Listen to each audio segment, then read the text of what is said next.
Buen día, chicos. Hoy vamos a hablar de la glándula mamaria, principalmente cómo se forman los precursores de los componentes de la leche. Bueno, la clase de hoy está dentro del programa analítico en la unidad temática número 5, tecnología de los productos lácteos, caracterización de la leche y sus modificaciones. En el tema 16, composición de la leche, principalmente el tema 16A, vamos a ver los precursores de los componentes de la leche. Bueno, ahora vamos a realizar un recordatorio anatómico de la estructura de la glándula mamaria. Deben recordar que la ubre o la glándula mamaria de la vaca está constituida por 4 cuartos o cuarterones. Cada cuarto es una unidad funcional por sí misma que va a operar independientemente y va a drenar la leche por medio de su propio conducto hacia el exterior. Generalmente los cuartos posteriores son ligeramente más desarrollados y producen más leche, aproximadamente el 60% de la producción, que los cuartos anteriores, que van a producir un 40%. Los principales componentes de la ubre va a constar aquí.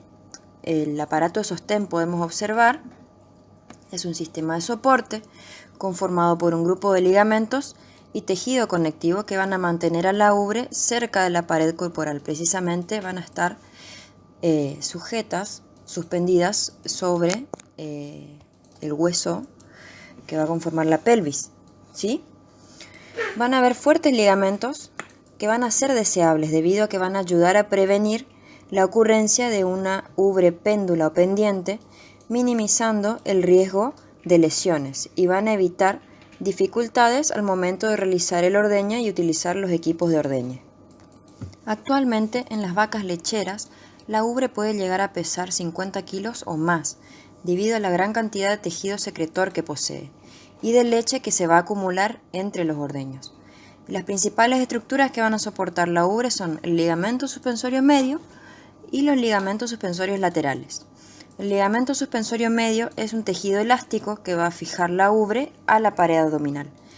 Cuando la vaca se va a observar desde atrás, hay un surco medio distintivo que va a marcar la posición de este ligamento suspensorio medio. La elasticidad de este ligamento le va a permitir actuar como una especie de amortiguador cuando la vaca se mueva, y también se va a adaptar a los cambios del tamaño y al peso de la ubre conforme va produciendo la leche y conforme va pasando las lactancias. Los daños o debilidades en el ligamento medio pueden causar un descenso de la ubre y esto va a dificultar el ordeño, además de dejar expuestos a los pezones a ser dañados, por ejemplo a dañarse con el suelo o inclusive que la vaca se los patee o se los pise. Por esto es importante una selección genética para este ligamento suspensor que tenga que ser fuerte, entonces uno va a minimizar los problemas. A diferencia del ligamento medio, el ligamento suspensorio lateral es un tejido fibroso poco flexible. Va a abrazar los lados de la ubre desde los tendones alrededor de los huesos púbicos para formar la estructura de soporte. La irrigación sanguínea va a estar dada por las arterias pudenda externa y perineal, y es de gran importancia porque la producción de leche demanda gran cantidad de nutrientes que van a ser traídos a la glándula mamaria por la sangre. Para producir 1 litro de leche, aproximadamente 400 a 500 litros de sangre deben pasar por la ubre. Además, la sangre va a llevar hormonas que van a controlar el desarrollo de la glándula mamaria, la síntesis de la leche y la regeneración de las células secretoras entre los distintos periodos de lactancia. La inervación va a estar dada por los nervios inguinales y ramas del plexo mesentérico caudal. Los receptores nerviosos se van a situar en la superficie de la ubre y son sensibles al contacto y a la temperatura. Durante la preparación de la ubre para el ordeñe, estos receptores van a ser estimulados y se va a iniciar la bajada de la leche. Es un reflejo que va a permitir la liberación de la leche. Las hormonas y el sistema nervioso se van a encontrar involucradas también en la regulación del flujo sanguíneo a la ubre, porque, por ejemplo, cuando una vaca se encuentra asustada o presenta algún dolor físico, la acción de la adrenalina y el sistema nervioso van a reducir el flujo de la sangre a la ubre y van a inhibir el reflejo de la bajada de la leche. Por ende va a disminuir la producción de la leche. Esto va a estar dado por un reflejo neurohormonal. Para esto, ¿qué hormonas vamos a tener presentes que van a actuar a nivel de la glándula mamaria? La prolactina es la hormona que se va a encargar de la secreción de la leche. Y la oxitocina es la hormona que se va a encargar de la eyección, es decir, del reflejo de bajada y de salida de la leche. Para recordar un poco lo que es la composición de la leche de la vaca, vamos a recordar que va a tener una parte conformada por un 87,5% de agua y un 12,5% de materia seca. Esta materia seca a su vez se va a subdividir en materia grasa y sólidos no grasos. La materia grasa aproximadamente un 3,7% y los sólidos no grasos aproximadamente 8,8%. Esos sólidos no grasos van a estar dados por los minerales, la proteína y la lactosa. Los minerales aproximadamente un 0,7%, la proteína aproximadamente un 3,4% y un azúcar, que es la lactosa, con un 4,8% aproximadamente. Ahora vamos a hablar un poco del mecanismo de secreción de la leche. La secreción de la leche es un proceso continuo, es decir, que está continuamente produciéndose en los alvéolos. Involucra muchas reacciones bioquímicas. Entre los ordeños, la acumulación de la leche va a incrementar la presión dentro del alvéolo y va a disminuir el grado de síntesis de leche. Como resultado de esto, se va a recomendar que las vacas de alta producción sean ordeñadas lo más cercano posible a un intervalo de 12 horas. Por eso se dice que la vaca se tiene que ordeñar por lo menos 2 veces por día, una vez a la mañana temprano y una vez a la tarde. De esta manera lo que se logra es una expulsión frecuente de la leche, se va a reducir la presión dentro de los alvéolos, entonces los alvéolos van a tener mayor libertad para incrementar la producción de leche. Inclusive se puede incrementar hasta un 10 o un 15% la producción de leche si se ordeña a las vacas hasta 3 veces por día. Vamos a ver cómo se realiza la síntesis de los componentes de la leche. Vamos a ver cómo se producen las proteínas, principalmente la caseína, la lactoalbúmina y la lactoglobulina. Vamos a hablar del hidrato de carbono principal, que es la lactosa, de la materia grasa de la leche, que vimos que está conformada por triglicéridos, ácidos grasos libres, ésteres de colesterol y fosfolípidos, y también las vitaminas y minerales.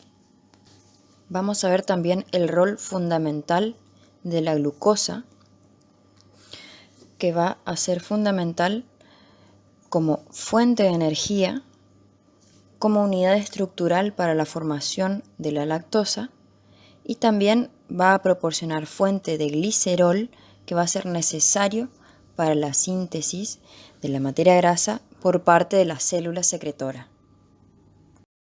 Bueno, tenemos que hablar un poco de lo que ocurría en el rumen durante la fermentación de los alimentos que consumía nuestra vaca lechera.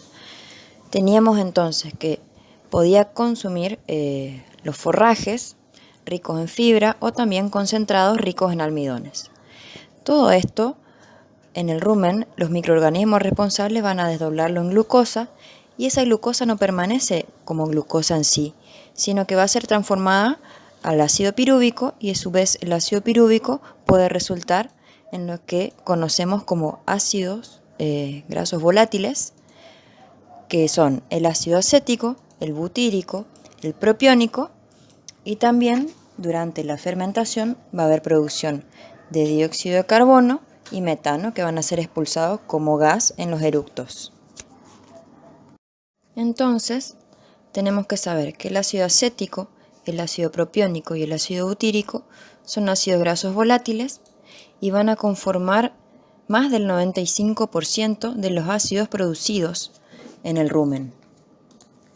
estos ácidos grasos volátiles van a ser absorbidos a través de la pared del rumen y tenemos que saber que la mayoría del ácido acético o acetato y todo el propionato va a ser transportado al hígado, mientras que el butirato se va a convertir en una acetona llamada beta-hidroxibutirato, que va a ser la fuente principal de energía para los tejidos. La producción de glucosa se va a dar en el hígado por gluconeogénesis, donde todo el propionato se va a convertir a glucosa. Además, el hígado puede utilizar aminoácidos para síntesis de glucosa. Este es un proceso importante porque normalmente no hay glucosa absorbida del tracto digestivo y todo el azúcar encontrado en la leche debe ser producida por el hígado. Una excepción a esto puede darse cuando la vaca se alimenta exclusivamente de concentrados ricos en almidón o por una fuente de almidón que va a ser resistente a la fermentación ruminal. Entonces el almidón va a escapar a la fermentación ruminal, va a alcanzar el intestino delgado y la glucosa formada mediante la digestión en el intestino va a ser absorbida y transportada al hígado, donde va a contribuir al suministro de glucosa en la vaca. Entonces, nosotros podemos plantear el interrogante si la dieta de la vaca va a modificar la composición de la leche, y podemos ver que si nuestra dieta, la dieta que le damos a nuestra vaca, es rica en forrajes, lo que va a ocurrir es lo siguiente: va a haber una producción de un 65% de acetato, 20% de propionato y 15% de butirato. Va a haber un aumento de producción de ácidos grasos, pero va a disminuir la producción de glucosa. Recuerden que la glucosa se formaba por el ácido propiónico en el hígado. Al disminuir la producción de glucosa, vamos a ver en las próximas diapositivas que va a disminuir la producción de volumen de leche. Ya les voy a explicar por qué. Si nuestra dieta es rica en alimentos concentrados, va a aumentar la producción de propionato, pero va a disminuir la producción de acetato. Entonces lo que vamos a obtener es lo opuesto: va a aumentar la producción de glucosa y de leche, pero va a disminuir la producción de ácidos grasos. Teniendo en cuenta que el propionato va a ir al hígado para la producción de glucosa y el acetato va a ser responsable de la producción de los ácidos grasos. Por lo tanto, la composición de la grasa de la leche va a depender mucho del tipo de alimentación que le vamos a dar a nuestra vaca. Adentrándonos un poco en lo que es la síntesis de grasas, tenemos que saber que la grasa láctea se va a componer en un 95% de triglicéridos. El resto van a ser ácidos grasos libres, ésteres de colesterol y fosfolípidos. Se van a sintetizar en el retículo endoplásmico liso, dentro del alvéolo, a partir del acetato y del butirato, que son provenientes del rumen. Se van a encontrar en el citoplasma formando gotas. El glicerol es necesario para la síntesis de los triglicéridos y la glándula mamaria es capaz de sintetizar ácidos grasos saturados de hasta 16 átomos de carbono. Vamos a hablar de la síntesis de proteínas. Esta se va a llevar a cabo en el retículo endoplásmico rugoso de la célula y va a estar regulada por el material genético de la misma. Se va a realizar a partir de los aminoácidos provenientes de la sangre. ¿Qué proteínas se van a formar? Principalmente la caseína, que va a estar compuesta por un 76% de la misma, las proteínas del lactosuero, la lactoalbúmina y lactoglobulina, con un 18%, y nitrógeno no proteico, que va a participar en un 6%. Las inmunoglobulinas van a ser proteínas que van a difundir directamente por el lumen de la célula. La síntesis de la micela de caseína inicia en el retículo endoplásmico rugoso y luego involucra un flujo de vesículas hacia el aparato de Golgi, donde se va a formar la micela en sí, que luego va a ser secretada hacia el exterior del lumen alveolar. Como pueden observar, la lactoalbúmina se encuentra resaltada y es porque va a participar en una parte fundamental de la síntesis de la lactosa que van a ver en la siguiente diapositiva. La síntesis de proteína exige energía para activar las reacciones y una fuente de nitrógeno. Si faltan aminoácidos, la síntesis de proteína se va a detener y por lo tanto también la síntesis de lactosa. Y al haber menos lactosa, vamos a tener menor producción en volumen de leche.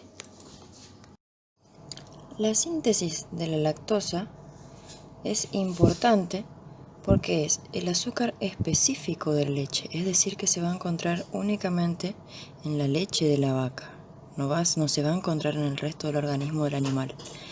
Es un disacárido compuesto por la unión de una glucosa y una galactosa. Y ahora les voy a explicar por qué va a ser la responsable del volumen final de la leche producida. Su síntesis va a involucrar la utilización del 70% de la glucosa circulante. Se va a producir en el aparato de Golgi de la célula secretora. En el proceso va a participar un complejo enzimático denominado lactosa sintetasa, que a su vez se va a componer de dos proteínas, la proteína A y la proteína B. La proteína A también se la conoce como galactosiltransferasa y la proteína B va a ser la alfa-lactoalbúmina. Esta se va a encontrar en la leche como proteína sérica. Y vamos a ver un poco cómo se da la regulación del volumen de leche. La cantidad de leche que se va a producir es controlada principalmente por la cantidad de lactosa sintetizada en la ubre. La secreción de lactosa dentro de la cavidad alveolar va a incrementar la concentración de sustancias disueltas, es decir, va a haber un aumento de presión osmótica en relación con el otro lado de las células donde circula la sangre. Como resultado, la concentración de estas sustancias disueltas en cada lado de la célula secretora se va a balancear, atrayendo agua desde la sangre y mezclándola con los otros componentes que se encontraban en la cavidad alveolar. Generalmente, este balance se da cuando existe entre un 4,5 a un 5% de lactosa en la leche. Por lo tanto, la lactosa va a ser la válvula que va a regular la cantidad de agua que se arrastra dentro del alvéolo y por lo tanto el volumen de la leche producido. En esta imagen podemos apreciar por un lado los constituyentes que van a estar en la sangre, después vamos a ver el interior de la célula secretora y después vamos a ver la cavidad alveolar o luminal, donde van a estar ya todos los componentes sintetizados de la leche. Entonces, por un lado vamos a tener el agua que va a difundir directamente hacia la cavidad alveolar. Las vitaminas y minerales también van a pasar por difusión, igual que las inmunoglobulinas. Los aminoácidos van a ingresar a la célula secretora y van a estar conformando lo que son las proteínas, que son las caseínas alfa, beta y kappa. También las proteínas del lactosuero, que son las lactoalbúminas y las lactoglobulinas, que van a ir también a la cavidad alveolar o lumen. Fíjense, las lactoalbúminas van a participar junto con la glucosa y la galactosa en la formación de la lactosa gracias al complejo enzimático lactosa sintetasa. También podemos observar que la glucosa va a ingresar a la célula secretora y esa glucosa va a ser utilizada como energía, además de la formación de la lactosa, y también esa glucosa puede formar el glicerol. Este glicerol también puede participar, recuerden, como estructura en la formación de los ácidos grasos. Para la formación de la materia grasa en la célula secretora van a ingresar desde la sangre los ácidos grasos volátiles que mencionamos en un principio. El acetato, el butirato, van a ingresar a la célula secretora y van a conformar junto con el glicerol los triglicéridos, que pueden ser de cadena corta o de cadena larga hasta 16 carbonos, y eso va a conformar la materia grasa de la leche.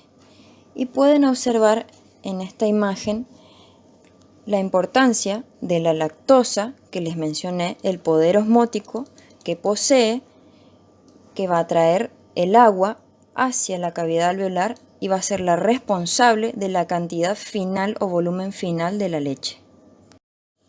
Una vez sintetizada la leche, tenemos que hablar de los conductos y el sistema secretor de la misma. La ubre es conocida como una glándula exócrina.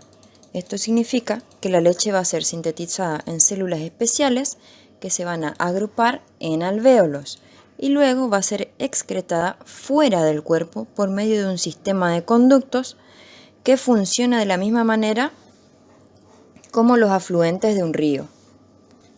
La unidad funcional de nuestra glándula mamaria va a ser el alvéolo, que va a constar de una sola capa de células secretoras que se van a encontrar agrupadas en una especie de esfera con una depresión central. Rodeando el alvéolo vamos a tener capilares sanguíneos y células mioepiteliales. Y la leche secretada se va a encontrar en la cavidad interna o lumen. Las funciones que va a cumplir el alvéolo son remover los nutrientes de la sangre, transformar estos nutrientes en leche y descargarla dentro del lumen. Cada alvéolo se va a reunir en grupos de 10 y hasta 100 alvéolos que van a formar lo que se conoce como lóbulo. Los lóbulos en sí también se van a encontrar organizados en unidades de mayor tamaño que van a descargar la leche dentro de un conducto colector de mayor tamaño que va a conducir a lo que se conoce como cisterna de la glándula, que va a descansar directamente encima del pezón.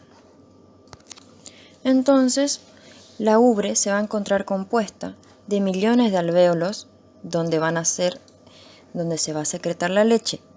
A su vez, los conductos van a formar canales en los que la leche se acumula entre ordeños. Luego, la leche va a fluir a través de los tubos galactóforos hacia la cisterna de la glándula. Y luego va a pasar a través del pezón, que va a formar un pasadizo por el medio del cual la leche va a ser extraída hacia el exterior. Y ahora vamos a recordar cómo funcionaba el sistema neurohumoral que participaba tanto en la secreción de la leche como en la eyección de la leche.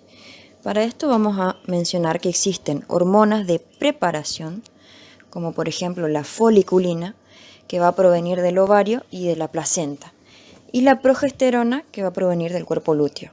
Van a ayudar al aumento del tamaño de la mama por el crecimiento y la preparación de los acinos glandulares.